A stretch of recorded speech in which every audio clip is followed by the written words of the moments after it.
Marathi television विश्वातला सर्वात happening show, प्रेक्षकांची उत्सुकता अगदी ताणून धरणारा शो, स्पर्धकांना एक वेगळी आणि नवी ओळख देणारा शो आणि स्पर्धकांचं आयुष्य ऑलमोस्ट 360 डिग्रीमध्ये बदलून टाकणारा शो.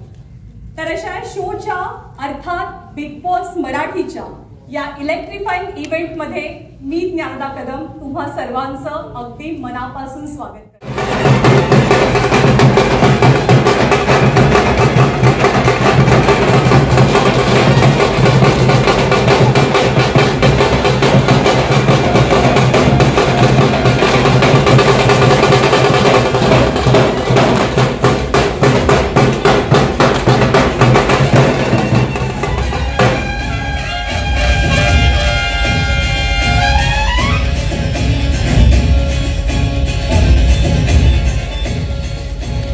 कधी ऋषी भोसले तर कधी सत्या जाधव, प्रिन्सही तोच, actor, television presenter, film maker, प्रत्येक मराठी माणसाच्या मनावरती अधिराज्य करणारा तो आहे बिग बॉस.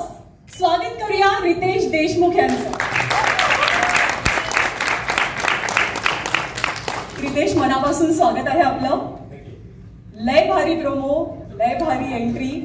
आता उत्सुकता आहे ती तुमच्या होस्टिंगची. तुम्ही किती आणि कसे एक्साइटेड आहात? सर्वप्रथम वेळात वेळ काढून आपण सर्व इथे आलात त्याबद्दल मी तुमचा अत्यंत आभारी आहे. आणि एवढं सुंदर इंट्रोडक्शन मला 20 वर्षात कधीच मिळालं नाही, त्यासाठी मी तुमचा आभारी आहे. खरं म्हणजे बिग बॉसचा मी प्रचंड मोठा फॅन आहे, या फॉर्मॅटचा, या शोचा. आणि आज ही संधी मला दिल्याबद्दल मी कलर्स टीव्हीचे आभार मानतो. आणि मी प्रचंड एक्सायटेड आहे, कारण का हा माझा आवडता फॉर्मॅट आहे. अतिशय एंटरटेनिंग आहे, इमोशनल आहे. आणि कुठेतरी मला वाटतं की प्रेक्षक म्हणून तुम्ही जुळलेच असतात. प्रत्येक गोष्टी, ज्या ज्या गोष्टी शोमध्ये होतात, पण मला वाटतं की दॅट कनेक्शन जे प्रेक्षकांचं आणि कंटेस्टंटचं असतं. आता होस्ट आणि contestant it's going to be exciting आहे असं तर तुम्ही म्हणालातच. या शो बद्दल जेव्हा तुम्हाला पहिल्यांदा विचारलं गेलं तेव्हा तुमची रिॲक्शन काय होती? माझी पहिली रिॲक्शन होते की खरंच आपण, माझी करण्याची तर इच्छा होतीच, परंतु ॲक्च्युली आमची टसल बऱ्याच दिवसापासून चालू होती की कधी होतोय. माझा पहिला प्रश्न कधी होतो, मला करायची तर इच्छा आहे पण कधी होतो हा खरंच फार महत्त्वाचा प्रश्न होता.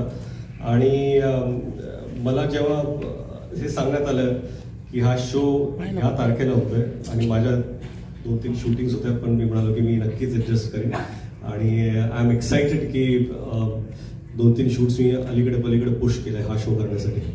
होकार देण्याचं एकदम जेन्युइन रिझन किंवा एखादं खूप स्ट्रॉंग रिझन की हो मला हा शो करायचाच आहे? जो एका शोचा फॅन असतो त्याला जेव्हा ही संधी मिळते तो हो म्हणणारच आहे. आणि होस्टिंग बिग बॉस मला वाटतं की ऑपॉर्च्युनिटीपेक्षा जास्त it's an honour. And I am extremely humbled and honoured to be hosting the show. आता एखाद्या टेलिव्हिजन शोचं होस्टिंग करण्याचा तुमचा काही हा पहिला अनुभव, याआधी सुद्धा तुम्ही केलेला आहे होस्टिंग, पण आता बिग बॉससाठी काही स्पेशल तयारी केली आहे? आता तयारी सुरू आमची झालेलीच आहे. आणि सर्व टीम बरोबर बऱ्याच वेळा आमच्या चर्चा झालेल्या आहेत, ब्रेनस्टॉर्मिंग सेशन झालेले आहेत. परंतु काय की कंटेस्टंट्स कोण आहेत हे मलाही माहीत नाही आहे, म्हणून त्याची अजून तयारी माझी झालेली नाही आहे. फॉर्मॅटची ऑफकोर्स चर्चा झाली, कसं व्हायला पाहिजे, रिहर्सल्स पण सुरू आहे आणि अजून होणार पण आहे. But it's exciting. आपण म्हणालात की आपण स्वतः या शोचे खूप मोठे फॅन आहात, तर या शोची अशी एखादी गोष्ट जी तुम्हाला खूप अट्रॅक्ट करते, खूप आवडते? मला वाटतं कुठल्याही शोज चालण्यासाठी ना त्या शोचे इमोशन्स कनेक्ट होणं फार गरजेचं असतं.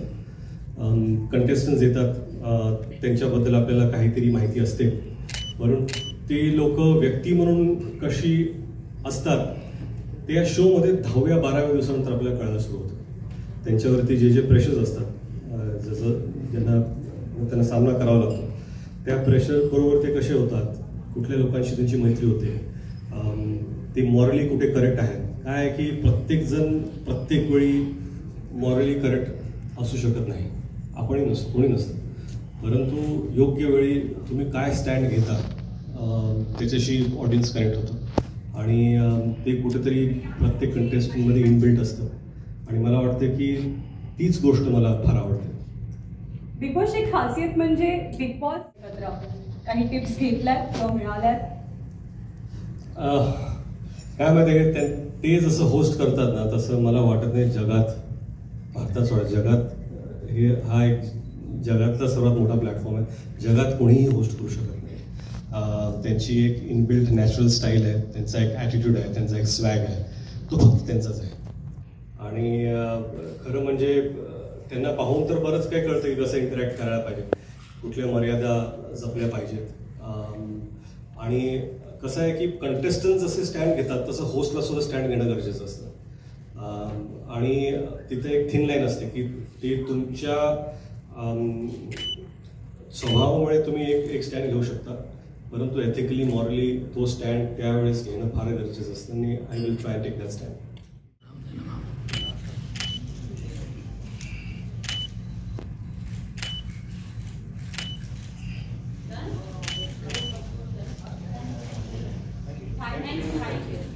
Was season stand out from the previous one? Everybody wants to know this. Very curious about this. Thank you. First of all, I'm very grateful and warm welcome to all the people who are there here today gathered for this press meet. Thank you everyone, and to our viewers, and also to Ritesh for the gracious hosting of this season. See, the question you are asking is how are we? See, I think it's a little bit of, we should talk about at the end of the show what happens. But at the moment, our ambition is very, very big on this show, this season. We feel that Big Boss has done so wonderful across all markets, and we really want to make this season in Marathi very big.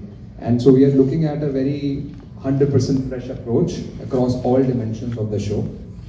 We are looking at a very, very exciting bunch of contestants, housemates for the show. The kind of activities and the things which we are planning in the house are extremely unpredictable and very exciting.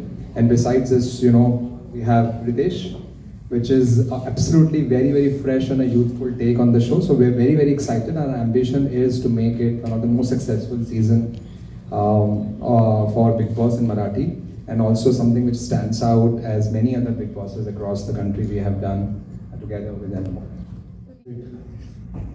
सगळ्यांनाच नमस्कार. ज्ञानदा कशी आहेस तू? तिला असं विचारल्याशिवाय पुढचं काही बोलत नाही ना ती, आपल्या सगळ्यांनाच माहिती. काय म्हणशील ज्ञानदा? मला आज एक्झॅक्टली 8 महिने झालेत कलर्स मराठीचा हेड ऑफ प्रोग्रामिंग करून. माझा 9वा महिना सुरू झालाय. खऱ्या अर्थानं बाई पण भारी.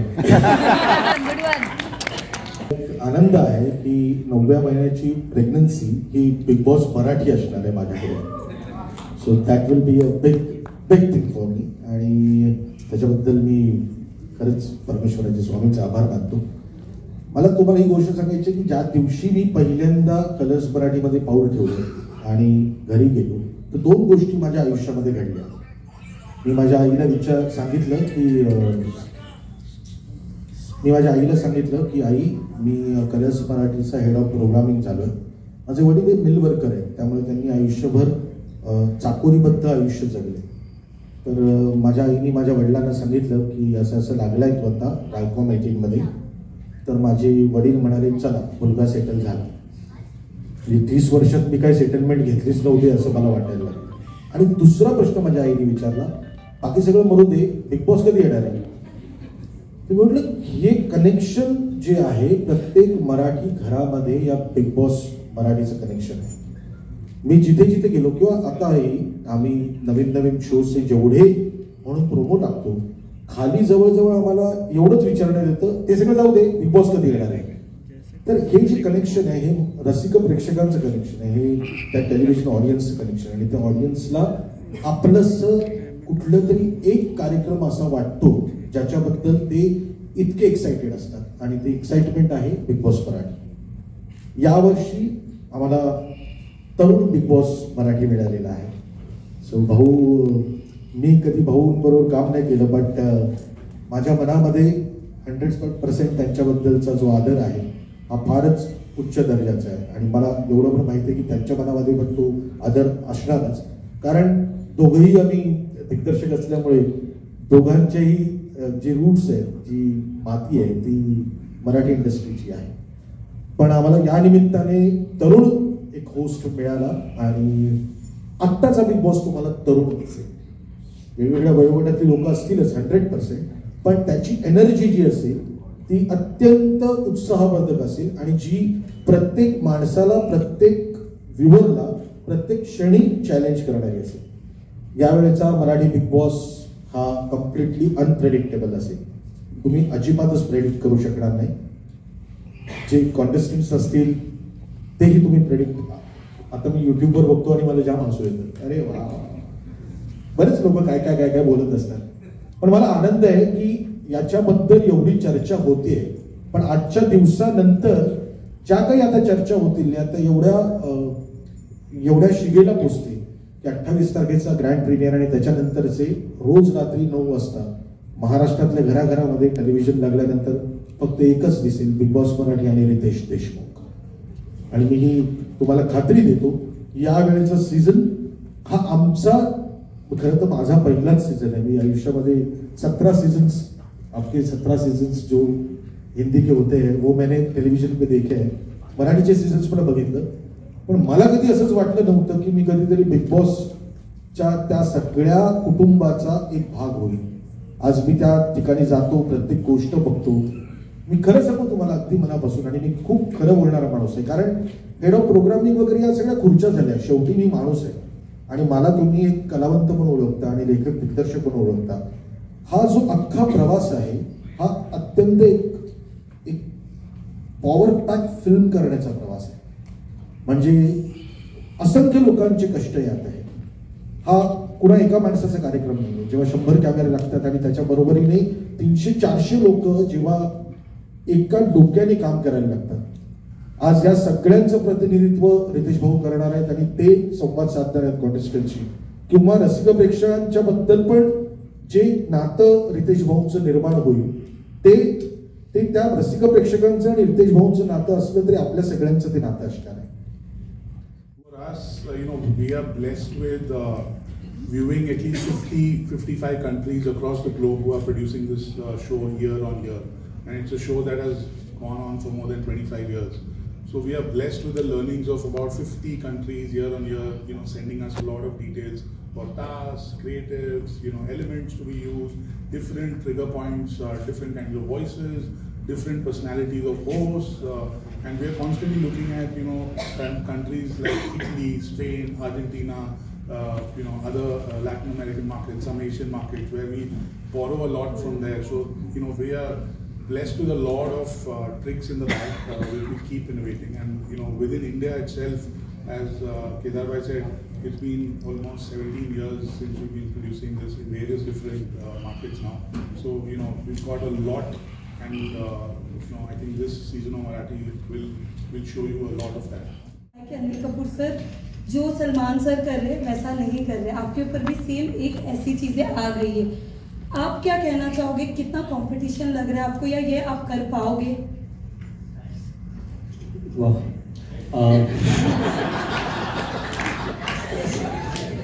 सवाल अच्छा है आपका. सबसे पहले ऑफ कोर्स मैंने पहले ही कहा था कि जो सलमान भाऊ करते हैं वो वैसा कोई कर नहीं सकता. और अनिल सर को मैं बहुत अच्छी तरह जानता हूँ, मेरे सीनियर हैं, हालांकि हम एक दूसरे को दोस्त मानते हैं. उनकी अपनी एक स्टाइल है, तो अपने स्टाइल के हिसाब से वो होस्ट करें. That's what host is all about. आप होस्ट के लिए जब किसी को चुनते हो तो आप ये चाहते हो कि आप वो खुद अपनी पर्सनैलिटी लेकर आए शो पर, और कुछ करें। तो वही मैं कोशिश करूँगा। 2-3 हफ्ते के बाद आप बताइए मुझसे अगर हो पाया तो। आत्ता कल्ला होणारच ही टॅगलाईन आहे शोची. काय रेझोनेट करतो, कसं तू रिस्पॉन्ड करतो या टॅगलाईनला? What does it mean to you and how are you going to deal with दिस?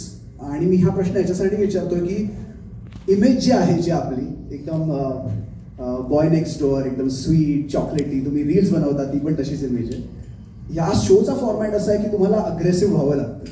तर जर का कुठला कंटेस्टंट मिसबिहेव करत असेल तर ते अग्रेशन कुठून येणार? ते अग्रेशन लयभारी असणार, ते वेडमधून येणार, की तुम्ही एक विलन होणार तिथे? नाही, काय माहिती का, विनाकारण अग्रेसिव्ह व्हायची माझी म्हणजे मनस्थिती नसतेच कधी, पण वेळ आली की ती तुम्हाला दिसेलच. आणि तुम्ही जर शो पाहाल तर सर्वप्रथम तुम्हालाच दिसेल. Hi Ritesh, this is Vaishnavi from CNBC. Samok. Sorry. Hi. Hello. How are you? Yes, fine. So Ritesh, Mahesh सरांचे आम्ही चाहते आहोत. त्यांनी मी पण त्यांच्या होस्टिंगचे खास करून चाहते आहोत. मी पण मागचे सगळे सीझन त्यांनी खूप म्हणजे सगळ्यांचं मन जिंकलेलं आहे त्यांच्या होस्टिंगने. Do you feel little bit of pressurised की महेश सरांचा तो अग्रेसिव्हनेस आणि ती चावडीवर होणारी सगळ्यांची धुलाई, ह्या सगळ्या गोष्टी, do you feel little bit stress की ह्या सगळ्या गोष्टी तुला याच्या पुढे सांभाळायच्या आहेत, हा सीझन तरी सांभाळायच्या आहेत? आणि मला वाटतं की महेश सरांनी जे केले त्यांच्या स्टाईलमध्ये केले त्यांनी, आणि he was a fantastic host. आणि आय थिंक मी सुरुवातच केली की to host Bigg Boss is an honour, and to do it after him also it's even a bigger honour. आणि मला वाटतं की जशी जशी परिस्थिती येईल शोवरती त्या पद्धतीने त्यांच्याबरोबर डील केलं जाईल. नमस्कार रितेश, निलिमा कुलकर्णी इकडे. हॅलो निलिमा. नवशक्ती आणि फ्री प्रेस चॅनल कडून, आणि खूप अभिनंदन. छान वाटतंय तुमचे प्रोमोज पाहून, तुम्ही कसं कराल आम्ही खूप एक्सायटेड आहोत. पण मला एक विचारायचं आहे की मागचे जे सीझन होते त्यातला कोणता सीझन तुमचा फेवरेट होता, आणि तुमचे फेवरेट कॉन्टेस्टंट कोणी होते का आधीचे, ते आम्हाला नक्की ऐकायला आवडेल.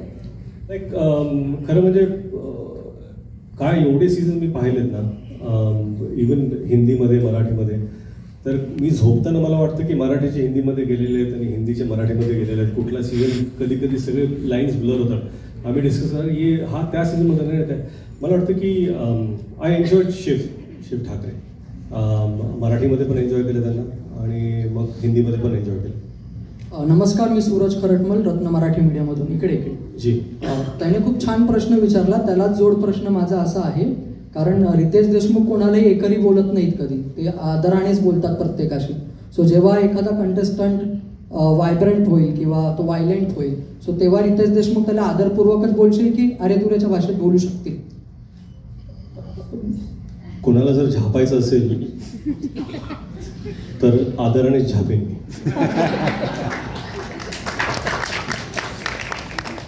आणि हे पाहणं इंटरेस्टिंग असेल की आदरानं कसं झापलं जाईल.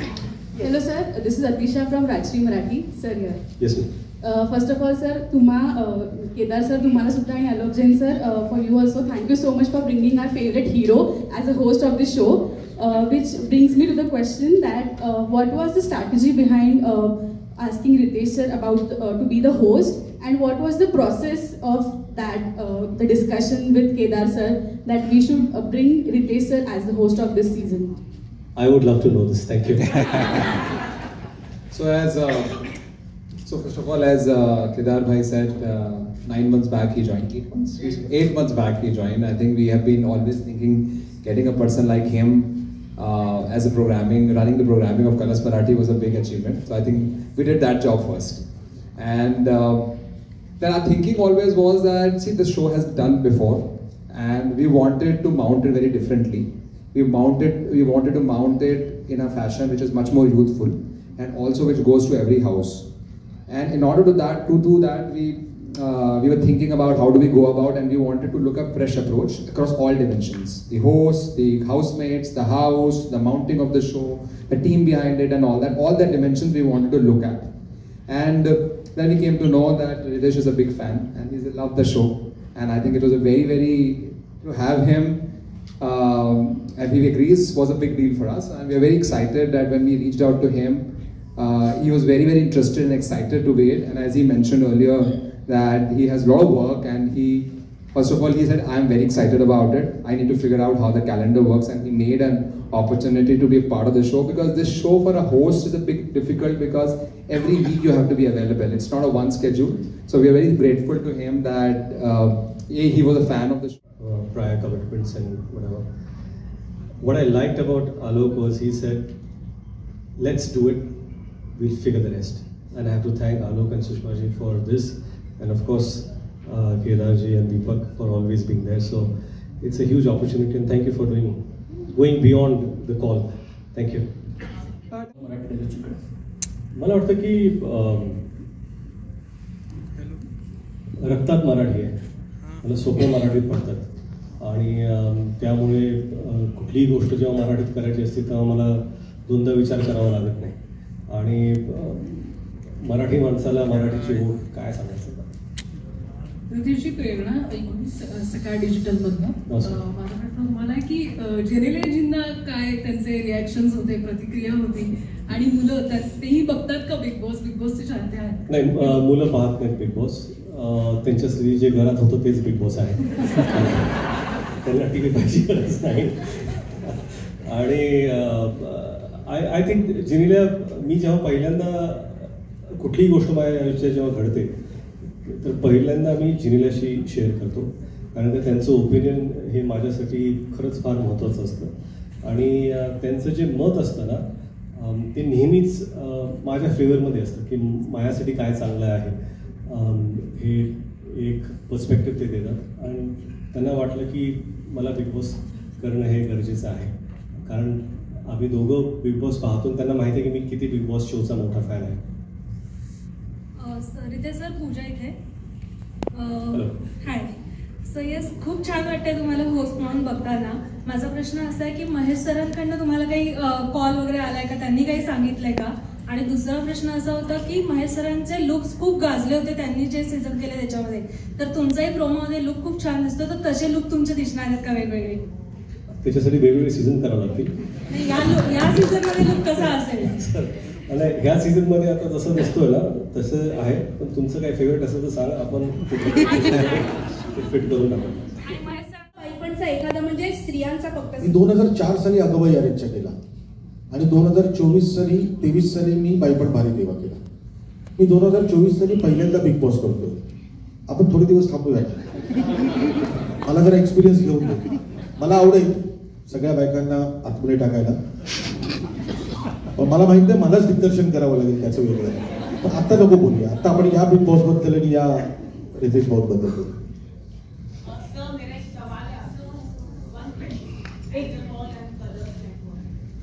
ओके, छोटासा प्रश्न आपण घेऊयात, मग आपण थांबूया. दादा लेफ्टला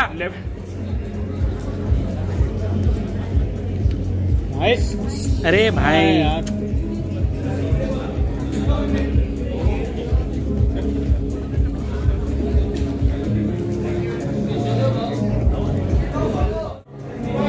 लेफ्ट दादा लेफ्टला सगळ्यांची वाजणार. अरे म्युझिक बंद करा, कारण मी येणार तर कंगना होणारच. रितेश दादा लेफ्टला, दादा लेफ्ट.